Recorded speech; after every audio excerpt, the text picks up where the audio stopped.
وَإِذْ أَخَذَ اللَّهُ مِيثَاقَ النَّبِيِّينَ لَمَا آتَيْتُكُم مِّن كِتَابٍ وَحِكْمَةٍ ثُمَّ جَاءَكُمْ رَسُولٌ مُصَدِّقٌ لِّمَا مَعَكُمْ لَتُؤْمِنُنَّ بِهِ وَلَتَنصُرُنَّهُ قال أأقررتم وأخذتم على ذلكم إسري قالوا أقررنا قال فاشهدوا وأنا معكم من الشاهدين। এই কথাগুলি আল্লাহ নবীদের রূহের জগতে একত্রিত করে কনফারেন্সের ভাষণ। আলহামদুলিল্লাহ বলেন না? যখন আদম আলাইহিস সালাম তৈরি হয় নাই, মাটিতে তৈরি হয়, স্ট্রাকচার তৈরি হয় নাই, শুধু আত্মাই তৈরি হয়েছে, তখন রূহের জগতে কি মিটিং করে কি শব্দ বলেছেন, সেই শব্দ আল্লাহ আমাদের কানে পৌঁছায়া দিয়েছেন। আমার রবের কত মায়া আমাদের,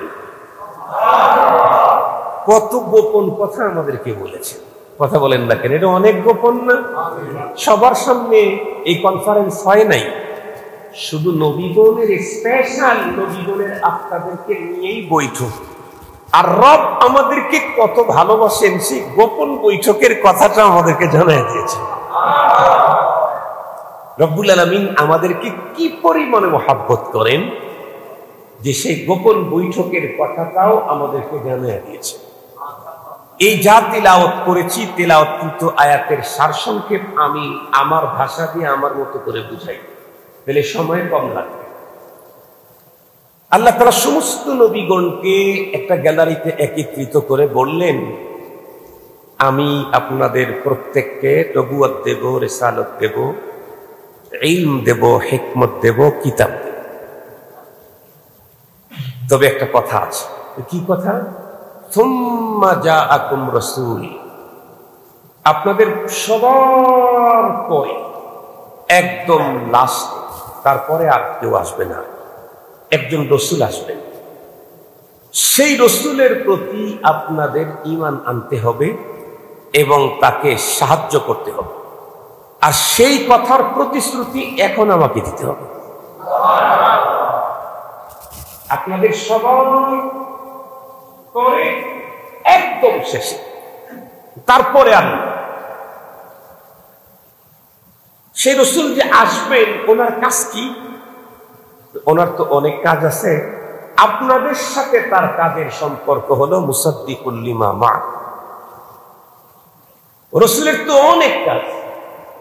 হুয়াল্লাযী বাআসা ফিল উম্মিয়িনা রাসূলাম মিনহুম ইয়াতলু আলাইহিম আয়াতিহি ওয়া ইউআল্লিমুহুমুল কিতাবা ওয়াল হিকমাতা ওয়া ইউযাক্কিহিম। এটা রসুলের কাজ। আরো কি? হুয়াল্লাযী আরসালা রাসূলাহু বিল হুদা ওয়া দীনিল হাক্কি লিইয়ুযহিরাহু আলাদ দীনি কুল্লিহি। এটা রসুলের কাজ। আর কি? আর কি কাজ? ইয়া আইয়ুহান নাবিয়্যু ইন্না আরসালনাকা শাহিদান ওয়া মুবাশশিরান ওয়া নাযীরা ওয়া দাঈয়ান ইলাল্লাহ وداعيا إلى الله بإذنه وسراجا منيرا। এটা রসুলের কাজ। রসুলের অনেক কাজ আছে, অনেক দায়িত্ব আছে, কিন্তু আপনাদের সংশ্লিষ্টতার দায়িত্ব হলো মুসাদ্দিকুল লিমা মা'কুম। একদম শেষে যে নবী আমি পাঠাবো, সেই নবীর কাজ হলো আপনাদেরকে যে ইলম, হিকমত, রিসালাত, কিতাব দিয়েছি, এগুলাকে উনি সত্যায়ন করবেন। সুবহানাল্লাহ। উনি কি করবেন? সত্যায়ন করবেন। আপনাদেরকে দেওয়া কিতাবগুলোকে উনি সত্যায়ন করবেন। এই দুইটা শব্দের দ্বারায় আমার নবীজির খতমে নবুয়ত প্রমাণিত হয়। একটা হলো সুম্মা, আর একটা হলো মুসাদ্দিকুল লিমা মা'কুম। দুই শব্দ দিয়েই পয়গম্বরের খতমে নবুয়ত প্রমাণিত। সুম্মা শব্দের অর্থই হলো অনেক দেরিতে, সবার পরে, যার পরে আর নাই। সুম্মা মানে তাহলে আমার রাসূল যিনি, উনি যে খাতামুল আম্বিয়া ওয়াল মুরসালিন, এ কথার স্বীকৃতি আল্লাহ সমস্ত নবীগণের কাছ থেকে রূহের জগতে নিয়ে রাখছেন। সঙ্গত কারণে সংসদে পাশ না হলেও নবী আলাইহিস সালাম খাতামুল আম্বিয়া। কথা বলেন না কেন? কারণ তোমার সংসদের উপরে আল্লাহ তাআলা তার রাসূলের খতমে নবুয়তকে রেখে দেন নাই। রব তার সংসদে রূহের জগতে নবীদের কাছ থেকে স্বীকৃতি আদায় করে রেখেছেন। 2 নাম্বার হলো মুসাদ্দিকুল লিমা মাআকুম। আল্লাহ পাক বললেন কি, আপনাদেরকে যে কিতাব রিসালাত হিকমত দেব, ইলম, এটাকে তাসদীক করবেন উনি। কোরআন শরীফের অন্য জায়গাতেও আছে, কোরআন শরীফের অন্য জায়গাতেও আছে। এটা আমি বলতে গেলে লম্বা হবে, আমার তো আর একটা টার্গেট আছে। এটা তো একটা কথা, আমি 2টা কথা বলবো। একটা হলো নবীজির শান, আর একটা হলো এমন শানওয়ালা নবীর সাথে আমার সম্পর্ক কেমন করা দরকার। এই 2টা কথা বলছি না আমি, এই 2টা বলবো। এই জন্য নির্ধারিত টাইমেই আমাকে 2টা কথাকে ক্লিয়ার করতে হবে ইনশাআল্লাহ। মুসাদ্দিকুল লিমা মাআকুম মানে আপনাদের সকলের নবুয়ত, রিসালাত, ওগুলাকে তাসদীক করবেন। এখন আপনারা বলেন তো দেখি, ধরে নেন আজকের এখানে ইসলাহি অথবা নবী আলাইহিস সালাম শানে রাসূল সাল্লাল্লাহু আলাইহি ওয়াসাল্লাম সম্মেলন হচ্ছে। কথার কথা ধরে নেন সে যে এখানে দেশের কোনো এক কি বলে উপদেষ্টারে এখানে দাওয়াত করা হলো। উপদেষ্টা আসার আগেই বলে গেলেন, এখানে ঘোষণা দিলেন সরকারি লোক দিয়ে, যে মাদ্রাসায় যারা যারা উপস্থিত হবেন এই কোয়ালিটির লোক উপস্থিত হলে উনি সবাইকে 50 লাখ করে টাকার একটা চেক দিয়ে দিবেন। তবে চেকে ওনার সিগনেচার থাকতে হবে। এলাকার সমস্ত মানুষ উপদেষ্টা আসার আগেই হাজির। এরপর উপদেষ্টা আসার পরে চেকে সিগনেচার করে নিয়ে গেল। পরবর্তীতে একজন লোক আসছে, কথার কথা বলতেছি, যেই লোকটা কোয়ালিটির দিক থেকে যারা আগে আসছে তার সাথে আরো উন্নত, কিন্তু উনি আসছেন উপদেষ্টা চলে যাওয়ার পরে। তাহলে ওর চেকে এখন সিগনেচার করবে কে? বুঝেন নাই আমার কথা? কিন্তু ওই লোকটা আসছে কখন? উপদেষ্টা থাকার পরে না চলে যাওয়ার পরে? চলে যাওয়ার পরে। উপদেষ্টা চলে যাওয়ার পরে যদি আসে, তাহলে ওর চেকে কি আর সিগনেচার হবে? সিগনেচারের কোনো সুযোগ আছে? এখন সিগনেচার করা ছাড়াই যদি জিনিসটা নিয়ে সরকারি অফিসে নিয়ে যদি রেখে দেয়, তাহলে অফিস যারা কাজ আছে তারা দেখবে যেটার উপরে সিগনেচার আছে ওটা ফাইল আপ করবে, যে কাগজের উপরে সিগনেচার নেই ওই কাগজটাকে দমড়ে মুছড়ে ডাস্টবিনে ফেলে দিবে। ঠিক বললাম? আল্লাহ বললেন যে আমি রূহের জগতে নবীদেরকে বললেন যে রাসূল আমি আপনাদের সবার পরে শেষে পাঠাবো, উনি আপনাদের নবুয়তকে তাসদীক করবেন, সত্যায়ন করবেন। এখন সেই নবী সাল্লাল্লাহু আলাইহি ওয়াসাল্লাম পৃথিবীতে আগমনের আগ পর্যন্ত যারা আসছেন তাদের তো সত্যায়ন করেছেন, করবেন। উনি চলে যাওয়ার পরে যারা নতুন করে দাবি করবেন তাদের কি সত্যায়নের কোনো সুযোগ আছে? তাহলে তাদের আবেদন কি ফাইল আপ হবে না ডাস্টবিনে যাবে? এই জন্যই তো আল্লাহ পাক সমস্ত নবী আর রাসূলগণকে দুনিয়া থেকে নিয়েছেন, এবং নবী আলাইহিস সালাম সমস্ত নবী এবং রাসূলগণকে আল্লাহ তাআলা পৃথিবীর যেখানে রেখেছেন সেই জায়গার জমিন কোনো কিছু তাদের বডি খেতে পারে নাই, সম্মানিত জায়গায় রেখেছেন। আর গোলাম আহমদ কাদিয়ানীরা আসছেই নবী আলাইহিস সালামের পরে, এরপরেও নবুয়তের দাবি করছে, ওরটা যেহেতু সত্যায়ন নাই, এই জন্য রব্বুল আলামিন ওকে দুনিয়া থেকে নেওয়ার সিস্টেম হলো টয়লেটের ভিতরে ফালায়া চুবায়া ডাস্টবিনে ফেলে দিয়েছে। তুই যে নবুয়তের দাবি করলি, সত্যায়ন কই? তুই যে নবুয়তের দাবি করলি, সত্যায়ন কই? এখানে কই সত্যায়ন তো নাই। এই কারণে তোর মরণ কোথায়? টয়লেট।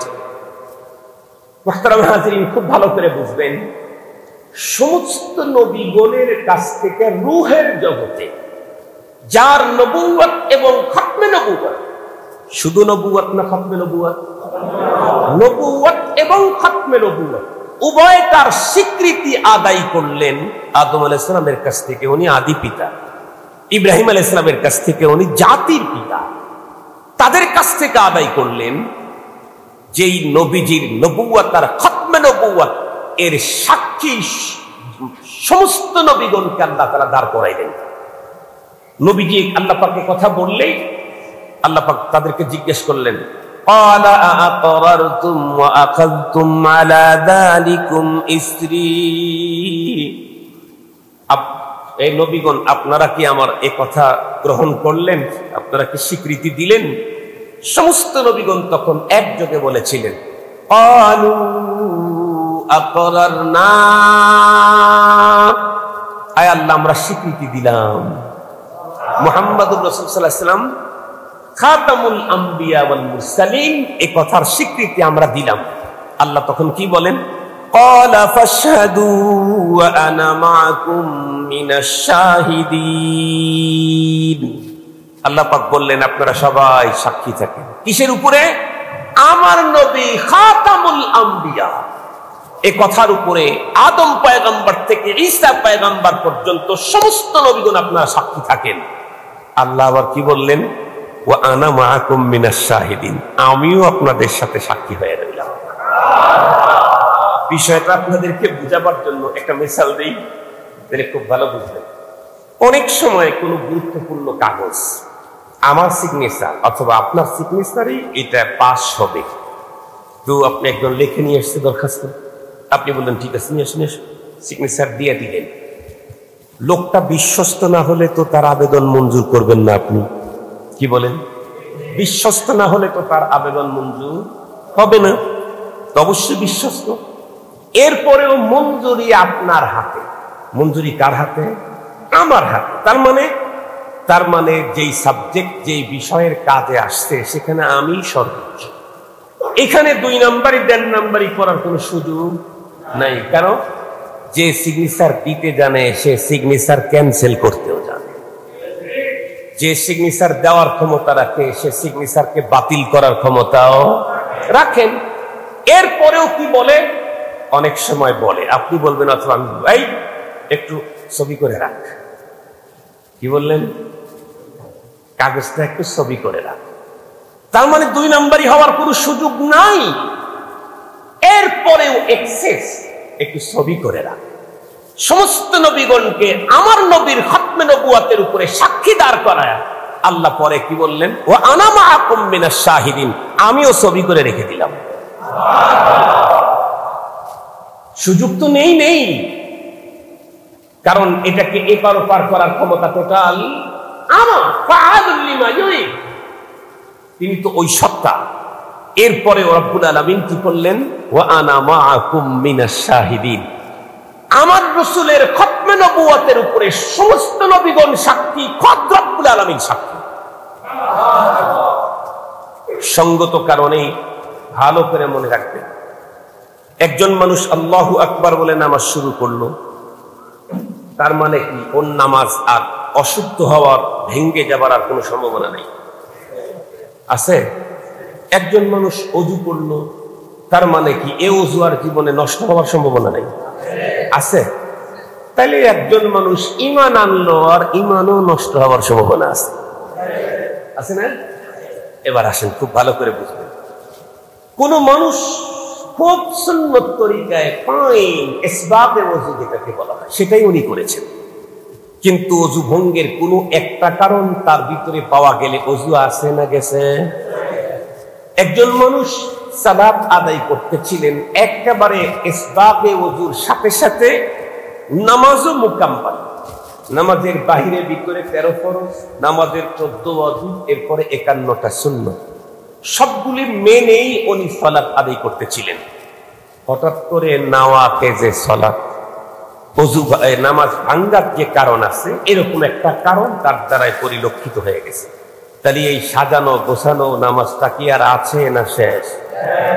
একজন মানুষ একেবারে ছোট্টবেলায় মর্নিং বক্তব্যে গিয়ে, কারণ মোল্লা বাড়ির ছেলে তো, এজন্য ছোট্টবেলায় মর্নিং বক্তব্যে গিয়েই আমানতু বিল্লাহি ওয়া মালাইকাতিহি ওয়া কুতুবিহি ওয়া রুসুলিহি ওয়াল ইয়াউমিল আখির সবক পড়ছে। আরো কি সবক পড়ছে? আমানতু বিল্লাহি কামা হুয়া বিআসমাইহি ওয়া সিফাতিহি ওয়া কাবিলতু জামিআ আহকামিহি ওয়া আরকানিহি। আরো কি পড়ছে? লা ইলাহা ইল্লাল্লাহ মুহাম্মাদুর রাসূলুল্লাহ। আরো কি পড়ছে? আশহাদু আল্লা ইলাহা ইল্লাল্লাহ ওয়া আশহাদু আন্না মুহাম্মাদান আবদুহু ওয়া রাসূলুহু। মাও দিনদার ছিল, ছোটবেলা থেকেই ঘুমানোর দোয়া, ছোটবেলা থেকেই ওয়াশরুমে ঢোকার দোয়া, ছোটবেলা থেকেই খানা খাওয়ার দোয়া, ছোটবেলা থেকেই পানি পান করার দোয়া সব শিখাইছে। তার মানে একজন পাক্কা সাচ্চা ইমানদার। চলতে চলতে চলতে চলতে হঠাৎ করে তার মাথার ভিতরে ঢুকছে আমাদের নবীজি শ্রেষ্ঠ নবী, শেষ নবী নন, ওনার পরেও কোনো নবী আসতে পারে। তাহলে এখনো তার সাজানো গোছানো সুন্দর ইমানটা আছে না গেছে? এই জাতীয় কোন ইমান ভঙ্গের কোন একটা কারণে যদি কারো ইমান চলে যায়, ওই লোকটা ওই জাতীয় লোকের সাথে সম্পর্কদারী ছিল। আপনি জানেন, বেশি কিছু আপনি মাথার মধ্যে নেন নাই, অথবা রাস্তায় সে একথা ভাবত যে ইসলাম ধর্ম রাজনৈতিক জীবনে চলে না, এই জাতীয় আকীদা সে পোষণ করে।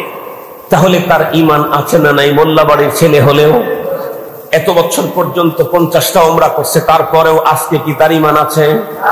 চলে গেল। এখন কথা, গুরুত্বপূর্ণ কথা শোনেন, সিরিয়াস কথা শোনেন। যেই লোকটার জীবদ্দশায় ইমান ভঙ্গ করে কবরে চলে গেল, এই লোকটার জন্য কত কোটি মানুষ আল্লাহর কাছে দোয়া করলে তার পরপারে ক্ষমা হবে? তাহলে বাবার জন্য কুলখানি করলেও, মাগফিরাত কামনা করে বড় হুজুরকে দাওয়াত দিলেও, আর একটু জোরে বলেন, 10 সন্তানের 10টাই আলেম, সবাই প্রত্যেক দিন সূরা পড়ে আর বাবার নামায় আমল নামায় দিয়ে দেয়, কোন একটা তার আমল নামায় যাবে না। শুধু বাবার জন্য কুলখানি ফিকির করে লাভ কি মিয়া? তার আগে বাবার ঈমান রক্ষার ফিকির করা দরকার। বাবার জন্য কুলখানির ফিকির 1 বছর পর্যন্ত কন্টিনিউ 10 লক্ষ মানুষকে আপনি দৈনিক খাওয়ান, কয়েক মিলিয়ন ডলার আপনি ব্যয় করেন, কিন্তু বাবা দুনিয়া থেকে ঈমান ভঙ্গের কারণ নিয়ে ঈমান ভাঙ্গে তারপরে খবরে গেছে, আপনার কুলখানিও পর্যন্ত যাবে না। কুলখানি যাবে নাকি? করলে তার জন্য মাগফিরাতের কামনা করলে মাগফিরাত হবে নাকি? তাহলে সর্বপ্রথম কি দরকার ছিল? দরকার ছিল বাবার ঈমান ঠিক আছে নাকি সেটা দেখো, দাদার ঈমান ঠিক আছে নাকি, দাদি আর মার ঈমান ঠিক আছে নাকি, ভাই আর বোনের ঈমান ঠিক আছে নাকি, এটা আছে নাকি? দুঃখের বিষয় হলো নামাজ পড়ি, রোজা রাখি, হজ করি, কত কিছু করি, মাগার ঈমান কখন ভেঙে গেছে খবরই আমার নাই। আমার ঈমান কখন নষ্ট হয়েছে খবরই আমার নাই। মুহতারাম হাজিরিন, এরকম এক ভয়ঙ্কর অত্যন্ত গুরুত্বপূর্ণ দামি একটা আকীদা হলো আকীদায়ে খতমে নবুয়ত। খতমে নবুয়তের আকীদা এমনই একটা আকীদা, এই আকীদার কারণে আপনার ঈমান ভঙ্গ হইয়া যাবে। মনে থাকবে তো? এবার একটা গুরুত্বপূর্ণ কথা বললাম এ কারণে, এই দেশে যখনই খতমে নবুয়ত সংক্রান্ত মিটিং সমাবেশের ডাক দিতে, কারণ এছাড়া আমার সন্তান লক্ষ খতম করলেও আমার কবরে সেটা ঢুকবে না। ঈমান ছাড়া মরণের পরে আমার জন্য কোন নবীর দোয়াও গ্রহণ, কথা বলেন না কেন? আমার জন্য যদি কোন নবীও দোয়া করে কিন্তু আমি ঈমান ভঙ্গ করে কবরে গেছি, তাহলে সেই নবীর সুপারিশ আমার জন্য চলবে না। কত বড় গুরুত্বপূর্ণ জিনিস খতমে নবুয়তের এই আকীদা। তো আমার রাসূলের শান কি বুঝলাম? রব্বুল আলামিন নিজে সমস্ত নবীদের কাছ থেকে রূহের জগতে যার নবুয়তের স্বীকৃতি এবং খতমে নবুয়তের স্বীকৃতি আদায় করছেন, ওনার চাইতে বড় মানুষ, বড় নবী এ পৃথিবীতে আর হইতেই পারে না। এত বড় মানুষ, এত বড় নবী, তার সাথে আমার সম্পর্কটা কেমন হওয়া দরকার? আমরা জানি মানুষ যত ছোটই হোক, ছোটরা বড় হতে চাইলে সবচেয়ে সহজ পদ্ধতি হলো সম্পর্ক। ঠিক বললাম? ছোটরা বড় হয় কিসের কারণে? সম্পর্কের মাধ্যমে।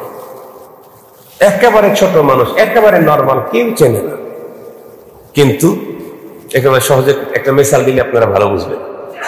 ধরেন বিগত সময়ের কথাই বলি, এখন নাই বলি, কথার কথা বলতেছি আর কি। ধরেন একটা ছেলে একেবারে গরিব মানুষের ছেলে, ওর বাবাও কোন রকম করে দিন যায় রাত পোহায়, এরকম। হঠাৎ করে শোনা গেল কি ছেলেটা এলাকার সবচাইতে বিত্তবান এবং সম্ভ্রান্ত পরিবারের এক যুবককে সে রাস্তার ভিতরে থাবড়াইছে। সবাই চিন্তা করলো, হায় হায়, ও আর 14 গোষ্ঠী তো এলাকায় থাকতে পারবে না, কার শরীরে হাত উঠেছে। কিন্তু কিছুই হলো না। এক সপ্তাহ পরে গিয়ে এলাকার সবচেয়ে মান্যবর ব্যক্তিটাকে বাজারের ভিতরে অপমান করছে। লোকেরা চিন্তা করলো এইবার আর ওদের বাড়িঘর এলাকায় থাকবে না। এক সপ্তাহ পর্যন্ত কিছুই হলো না। এরপরে পরের সপ্তাহে শোনা গেল কি এলাকার সবচেয়ে বড় মস্তান যে এটারে থাবড়ায় দাঁত দুটো খুলে ফেলাইছে। সবাই বলল যে এইবার আর ওর বাঁচার কোনো কায়দা নাই, আজরাইল একদম কাছাকাছি এসে গেছে। কিন্তু পরের সপ্তাহ পর্যন্ত আর কিছু হলো না। তাহলে বলেন তো দেখি, এই ছেলেটা এখন আলোচনায় আসবে না? আসবে না? একেবারে রান্নাঘরে, চাষটলে, সব জায়গায় শুধু এটাই, অমুকের ছেলে এত বড় বড় কাজ করলো, তারপরে কোনো অ্যাকশন হলো না, কিছু হলো না, ব্যাপারটা কি? ব্যাপারটা কি? বলা বলি হচ্ছে, এই দুই মুরব্বী বলতেছে, ওর মধ্যে আর এক মুরব্বী এসে হাজির। কি দোস্ত, কিসের গল্প করো? গল্প আর কি, কোন জগতে থাকো? অমুকের পোলা এত বড় বড় 3 ঘটনা ঘটাইলো, ওর কিছুই হলো না। কিছু কি হবে? আর চাইতে আরো 1000 ঘটনা ঘটাইলো, কিছু করতে পারবে কেন? তোমরা জানো না, ওই যে মাসছে না, ওর বড় ভাই বিদেশ থেকে ডিগ্রি নিয়ে আসছে, আর গত 4 সপ্তাহ আগে, এখন থেকে 4 সপ্তাহ আগে মন্ত্রীর মেয়ের সাথে তার বিয়ে হয়ে গেছে। সবাই বলে, ও তাই তো, ওই ঘরের ছেলে হয়ে সম্ভ্রান্ত পরিবারের ছেলেকে থাবড়াইলো, সম্মানী ব্যক্তিকে অসম্মানী করলো, অমক মাস্তানকে থাবড়ায় দাঁত খুলে দিল, কিছু হলো না। ও এমপির পুত্রা হইছে, তাই তো। তাহলে বলেন তো দেখি, এই নিচের ঘরের লোকটার এত বড় দাম বাড়ছে কিসের কারণে? সম্পর্ক। কথা বলেন না কেন? কিসের কারণে? সম্পর্কের কারণে। এই পৃথিবীতে সম্পর্কের কারণে প্রতিটি জিনিসের দাম কমে এবং বাড়ে। সহজে বুঝবার জন্য আর একটা মিসাল দিলে আরো সহজে বুঝবেন, সবাই বুঝবেন। এটা তো টাইলস, তাই না? মারবেন না? এটা কি মারবেন না? টাইলস। তো ধরেন কথার কথা বলতেছি, কোন একটা মসজিদে টাইলস লাগানো দরকার। তো এক বিত্তবান আল্লাহর ঘরকে খুব মহাব্বত করেন, উনি বললেন ঠিক আছে, কত টাইলস লাগবে? বলে এতগুলা।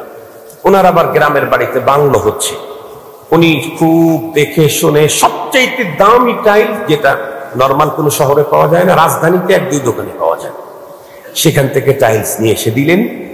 টাইলস টোটাল মসজিদে টাইলস বিছানো হয়ে গেছে, কিছু টাইলস বেঁচে গেছে। ওনাকে জানানো হলো, ভাই অল্প কিছু টাইলস পাচ্ছে, ওই 10 হইতে পারে আর 1000 স্কোয়ার ফিট। তো উনি বললেন ঠিক আছে, ওটা আমার বাসায় নিয়ে যাবো। পরবর্তীতে উনি দেখলেন এত ছোট জায়গা তো টাইলস লাগানোর নাই, আমার ওয়াশরুমটা আছে, এই টাইলস নিয়ে তুমি আমার ওয়াশরুমে লাগাই দাও। এই টাইলস ওয়াশরুমে পরবর্তীতে ওই ভদ্রলোকের ওয়াশরুমে লাগানো হলো। ভালো করে বুঝবেন, টাইলস কিন্তু একই কোম্পানির, কিনেছেন একজন, দোকানও একটা, দামও একই রকম, ফিটিং মিস্ত্রিও একজন, কিন্তু কিছু টাইলস লাগছে মসজিদের ফ্লোরে, আর কিছু টাইলস লাগছে তার বাড়ির বাংলোর ওয়াশরুমে। বলেন তো দেখি, এখন কি 2 টাইলসের একই যোগ বিয়োগ? না। মসজিদের টাইলসের মধ্যে যত বড় নেতাই হোক আর যত বড় বুজুর্গই হোক, জুতা পায়ে দিয়ে ঢোকার কারো সাহস নেই। বরং মসজিদের টাইলসে নিজের কপাল ঠেকানোকে সাআদত মনে করবে। কথা বলেন না কেন? এই টাইলসে নিজের কপাল ঠেকানোকে সাআদত মনে করবে। সেম ওই টাইলস একই দামের একই মূল্যের একই ফিটিং মিস্ত্রি ফিটিং করেছে তার বাংলোর ওয়াশরুমে, ওইখানেও কি কপাল ঠেকাবে কেউ? জুতা ছাড়া নর্মাল ফ্যামিলির কোনো লোকও ঢুকতে চাবে না, বলবে ওয়াশরুমের ভিতরে জুতা ছাড়া ঢোকা যায় না। টাইলস কিন্তু একটাই, দাম কিন্তু একই, মিস্ত্রিও কিন্তু একজন, দিয়েছিল একজন, শুধুই সম্পর্কের কারণে দামের মূল্য আসমান জমিন হয়ে গেল। একটা টাইলসের সম্পর্ক আল্লাহর ঘরের সাথে, সেখানে রাজাও নিজের কপাল ঠেকানোকে সম্মান আর ইজ্জত আর সৌভাগ্য মনে করে। ওই টাইলসটাই আর লেগেছে হলো ওয়াশরুমে, ওইখানে কেউ খালি পায়ে ঢুকতে রাজি। তাইলে আমার আপনার মূল্য বাড়াইতে চাইলে সম্পর্ক আমার যার সাথে হবে, মূল্য আমার ওই মার্কা হবে। সহজ কথা, সম্পর্ক আমার যার সাথে হবে, মূল্য আমার ওই মার্কা হবে। রাসূল করিম সাল্লাল্লাহু আলাইহি ওয়াসাল্লাম বিশ্বের সেরা মানুষ, এই পৃথিবীর সবচেয়ে সেরা মানুষ। সেই নবী আলাইহিস সালামের সাথে আমাকে আপনাকে সম্পর্ক রাখতেই হবে। নবীদের সাথে সম্পর্ক করা ছাড়া কোনো মানুষ ইমানদার হওয়ার কোনো সুযোগ নাই। সেই সম্পর্ক নবীর সাথে যে সম্পর্ক হতে হবে, সেই সম্পর্কটা কিসের সম্পর্ক হওয়া দরকার? মুহাব্বতের সম্পর্ক হওয়া দরকার। ভয়ের সম্পর্ক না, মুহাব্বতের সম্পর্ক হওয়া দরকার।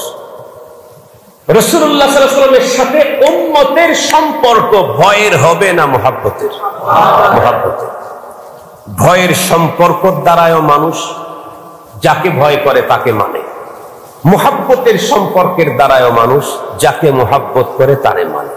কিন্তু দুই মানার মধ্যে রাত দিনের তফাৎ। ভয় যদি কেউ কাউকে মানে, যতক্ষণ তার সামনে থাকে, চোখের সামনে থাকে, ততক্ষণ মানে। যেই চোখের আড়াল হয়, শুধু না মানা না, পারলে 2-4 খতম তার নামে দিয়ে দেয়। ঠিক বললাম না? ঠিক বললাম? পারলে 2-4 খতম তার নামে দিয়ে দেয়।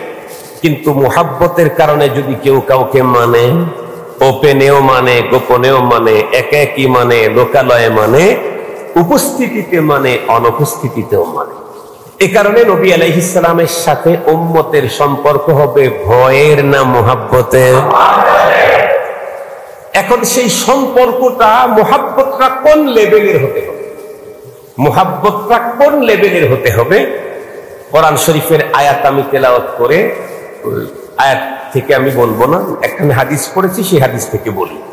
নবী আলাইহিস সালাম বলছেন যে তোমার সমস্ত কিছুর চাইতে তোমার অন্তরে আমি রসুলের মুহাব্বত সর্বাধিক না হলে তুমি প্রকৃত পুরাপুরি মুমিন হতেই পারবা না।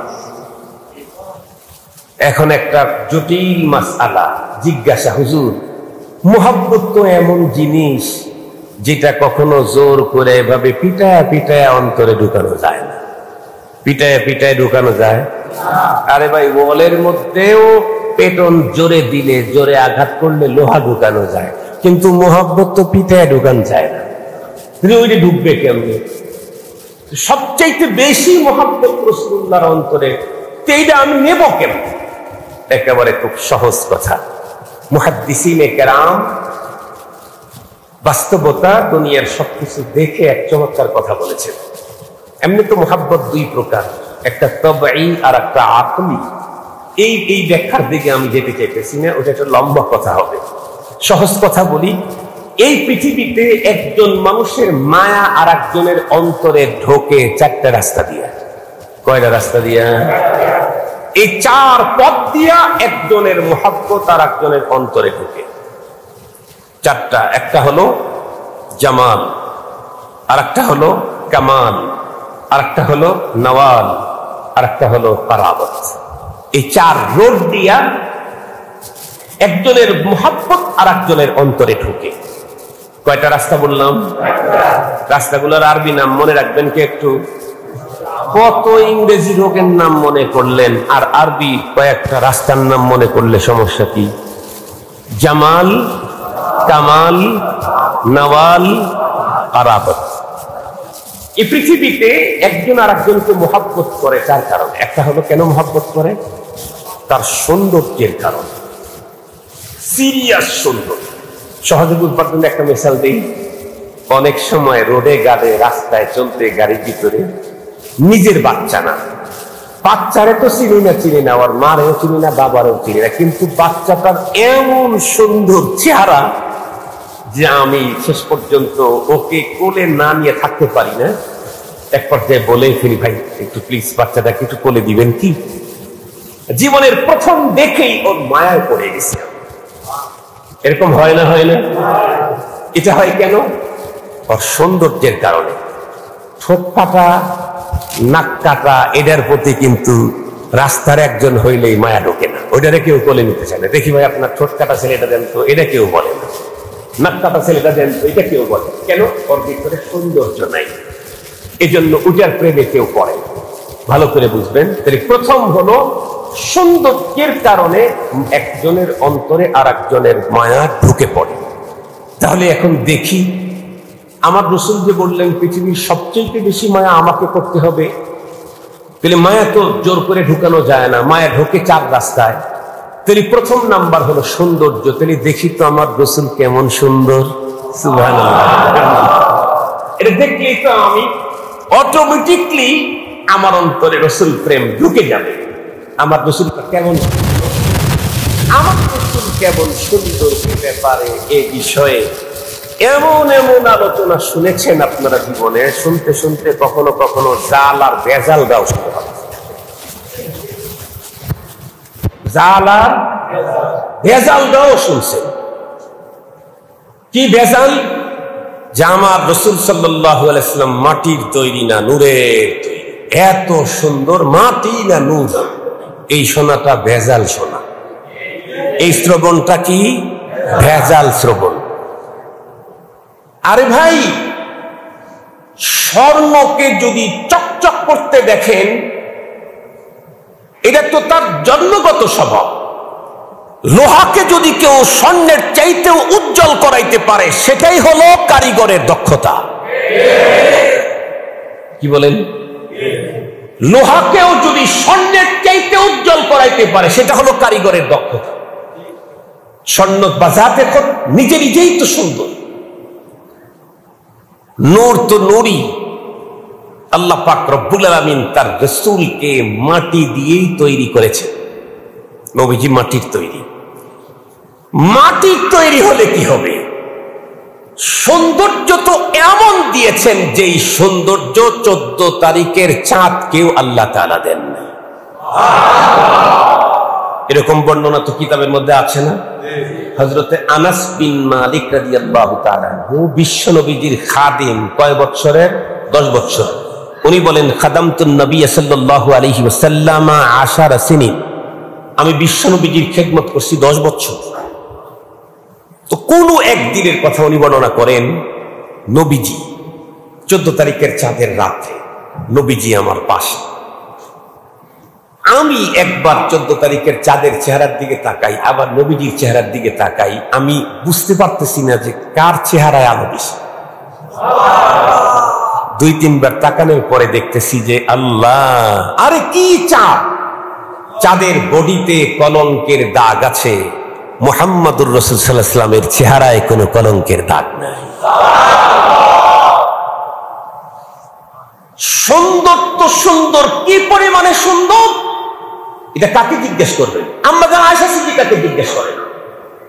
কারণ উনি পয়গম্বরকে যেইভাবে দেখেছেন, পৃথিবীর কোন সাহাবী ওইভাবে দেখার সুযোগ পায় না। কারণ স্বামী স্ত্রী। আম্মা জান আয়েশা সিদ্দিকা রাদিয়াল্লাহু তাআলা আনহাকে জিজ্ঞেস করা হয়েছিল। আশরাফুল জওয়াব হাকিমুল উম্মাহ থানবী রাহমাতুল্লাহ কিতাবের মধ্যে লেখা আছে। ওনাকে জিজ্ঞেস করছেন যে আম্মা জান, বিশ্ব নবীজির চেহারা কেমন সুন্দর ছিল? আর এক মজার কথা হলো, আম্মা জান নিজেই পয়গম্বরকে একবার জিজ্ঞেস করেছিলেন। সে এক আশ্চর্য কথা। আম্মা জান পয়গম্বরকে জিজ্ঞেস করছেন, ওগো আল্লাহর হাবিব, আপনি তো সমস্ত নবীদের নবী, কিন্তু আমার একটা ছোট্ট জিজ্ঞাসা। কি? ইউসুফ আলাইহিস সালামের রূপের কথা কোরআন শরীফের মধ্যে আছে। ফালাম্মা রাআইনাহু আকবারনাহু ওয়া কাত্তা'না আইদিয়াহুন্না ওয়া কুলনা হাশা লিল্লাহি মা হাযা বাশারা ইন হাযা ইল্লা মালাকুন কারীম। কিন্তু আপনার এই বাহ্যিক রূপের কথা কোরআন শরীফের মধ্যে নাই। তা আমি জানতে চাই যে আপনি বেশি সুন্দর ছিলেন না ইউসুফ আলাইহিস সালাম বেশি সুন্দর ছিলেন? হযরত রাসূল করিম সাল্লাল্লাহু আলাইহি ওয়াসাল্লাম উত্তর করলেন, দেখো ফর্সায় ইউসুফ আলাইহিস সালাম বেশি ছিল, কিন্তু দেখতে আমি তার চাইতেও চমৎকার। জামাল এটা আমার ভিতরে অনেক বেশি, ফর্সাও উনি আমার থেকে বেশি ছিলেন। কেমনে? আল্লাহ এক কিতাবে লিখছে, বিশ্বনবীজি কোন গলি দিয়ে যাইতে থাকলে পয়গম্বরের চেহারার আলো গিয়ে ওয়ালের সাথে লাগতো। বিশ্বনবীজির চেহারার আলো ওয়ালের সাথে লাগতো। বিশ্বনবীজি বলেন, আল্লাহ পাক আমাকে যে স্কিন দিয়েছেন সেটা গোল্ডেন কালার। গোল্ডেন কালার হাদিসে পাকের মধ্যে শামালে তিরমিজির মধ্যে আছে। মুহতারাম হাজিরিন, তো আম্মা জান আয়েশা সিদ্দিকা রাদিয়াল্লাহু তাআলা কে জিজ্ঞেস করা হয়েছিল যে আম্মা জান ইউসুফ আলাইহিস সালাম সম্পর্কে তো আপনি বেশি জানবেন, কারণ ইউসুফ আলাইহিস সালামের সব মেসেজ তো আল্লাহ পাক তার রাসূলের কাছে পাঠাইছেন, ওইটাই সারা দুনিয়া জানে। আর এই মেসেজ যিনি দুনিয়াতে ফোকাস করেন উনি আপনার ঘরেই থাকেন, সুতরাং আপনার চাইতে তো আর বেশি কেউ বলতে পারবে না। তা আপনি একটু বলেন তো দেখি, ইউসুফ আলাইহিস সালামের সৌন্দর্য, আমার নবীজির সৌন্দর্য। ইউসুফ আলাইহিস সালামের চেহারা দেখে তো মন্ত্রীর স্ত্রীরা হাত কেটে ফেলেছিল, কিন্তু আমার নবীজি তো নবীদের নবী, তার সৌন্দর্য তো আরো বেশি হওয়ার কথা। আম্মাজান তখন উত্তর করেছেন, লাওয়াহি যুলাইখা লাউ রাআইনা জাবিনাহু লাআসারনা বিল কাতইল কুলুব আলাল ইয়াদি। বলতেছে মিয়া, আমি আমার মতো করে বুঝাই আর কি, ইউসুফ আলাইহিস সালামকে দেখে মহিলা মানুষ হাত কেটে ফেলেছে, এটা দেখছো। মুহাম্মদুর রাসূল সাল্লাল্লাহু আলাইহি ওয়াসাল্লামকে দেখে সাহাবায়ে কেরাম নিজের গলা কাটা দিয়েছে। গলা কাটা দেন নাই, নিজের গলা কাটা দিয়েছে। তাহলে পৃথিবীর সবচাইতে সুন্দর কে? আমার নবী। কথা বলেন না কেন? সবচাইতে বড় সুন্দর কে? সঙ্গত কারণে অন্তরে যদি কারো প্রেম ঢুকাইতে হয়, প্রথম নাম্বার কাড্ডা ঢুকাইতে হবে মুহাম্মাদুর রাসূলুল্লাহ সাল্লাল্লাহু আলাইহি ওয়াসাল্লাম। দুই নাম্বার হলো কামাল, আর একটা রাস্তা দিয়ে প্রেম ঢোকে, সেটা হলো কামাল। কামাল মানে দক্ষতা। যেমন নেইমারের ভক্ত আমাদের দেশে আছে না নাই? মেসি, রোনাল্ডো, তারপরে আগে ছিল ফুটবলার কি জানি ম্যারাডোনা, আছে না নাই? আছে। কিছু গায়কের ভক্ত আমাদের দেশে আছে, কিছু নায়ক নায়িকার ভক্ত আমাদের দেশে আছে, কিছু খেলোয়াড়ের ভক্ত আমাদের দেশে আছে। বলেন তো দেখি, যাদের ভক্ত ও ডাইরেক্ট ওদেরকে জীবনে কোনোদিন দেখছে?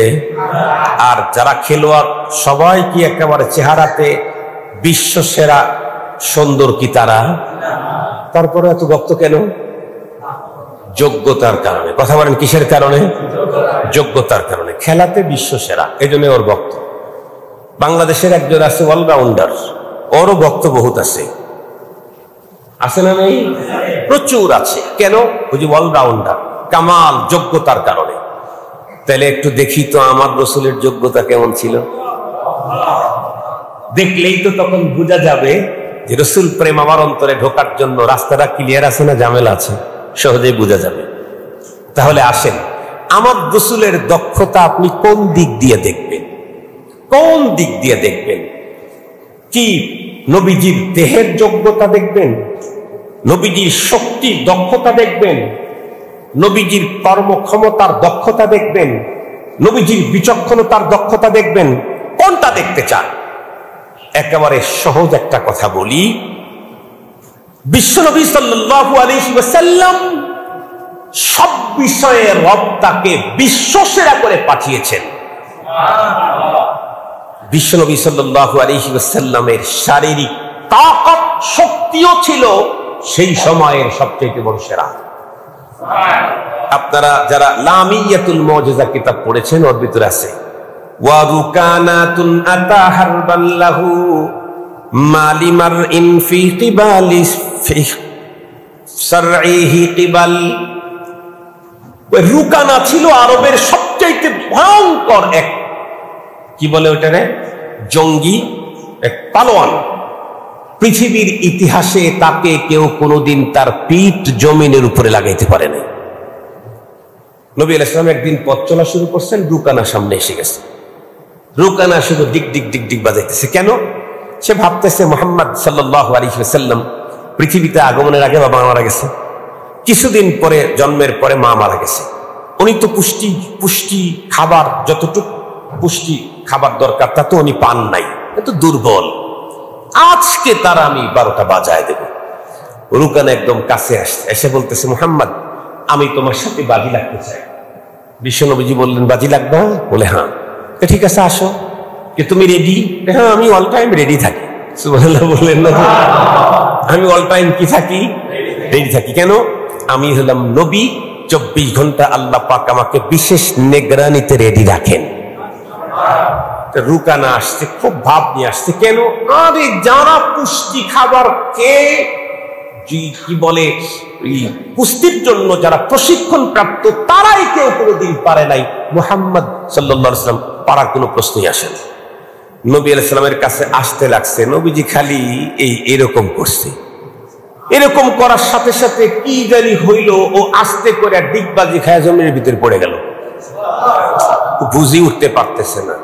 আরে বলদের বাচ্চা বুঝবে কেমনে? তুই কার সাথে বাজি খেলতে যাচ্ছস? যেই মানুষ তার শাহাদত আঙ্গুলির ইশারা চন্দ্র পর্যন্ত বরদাস্ত করতে পারে না, টুকরা হয়ে যায়। বিশ্বনবীর শাহাদত আঙ্গুলির ইশারায় চাঁদ টুকরা হয়ে গেছে না যায় নাই? তার কাছে চাঁদের কাছে তুই রূপা নাকি কচুর পাতা? চাঁদের কাছে তুই রূপা নাকি কচুর পাতা? পয়গম্বরের শাহাদত আঙ্গুলির ভর চন্দ্র পর্যন্ত সইতে পারে নাই, টুকরা হয়ে গেছে। তার সাথে ফাইট ধরতে আসে। একবার নাক মুখে চুবানি টুবানি খাওয়ার পরে তারপরে থামে না, কয় যে আর একবার, কয় যতবার চাস ততবার। বিশ্বনবীজি কি বললেন? যতবার চাস। কেন? কারণ তুই তো ডিজিটাল খেলবি আর আমি তো অ্যানালগ। তুই তো অ্যানালগ খেলবি, আমি তো ডিজিটাল। তুই তো হাত দিয়া পা দিয়া এমন করে তেমন করে, আর আমি তো খোদাই কুদরতে আঙ্গুল ঘোরায়া সব শেষ করবো। তোরটা হলো, কথা বলেন, অ্যানালগ, আমারটা হলো তরবারি নিয়ে ঘোড়া নিয়ে। ও তো অ্যানালগ পদ্ধতি। এখন যুদ্ধ হয় কি টিপে? আঙ্গুল দিয়ে সুইচ টিপা। মুহাম্মদুর রাসূল সাল্লাল্লাহু আলাইহি ওয়াসাল্লাম বললেন, রুকানা কতবার খেলতে চাস? তুই তো অ্যানালগ পদ্ধতিতে আইবি, আমি তো ডিজিটাল পদ্ধতি, আঙ্গুল খালি টাচ করব, তুই একাই গোড়া খেতে থাকবি।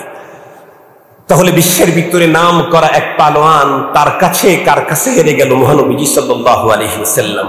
তাহলে কামাল এ ব্যাপারে আমার নবীজি সমান আর পৃথিবীতে নাই।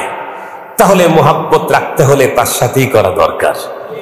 আর একটা হলো, মানুষ যোগ্যতাও তেমন কিছু নাই, সৌন্দর্যও নাই, কিন্তু মানুষ তা খুব মহব্বত করে। কেন?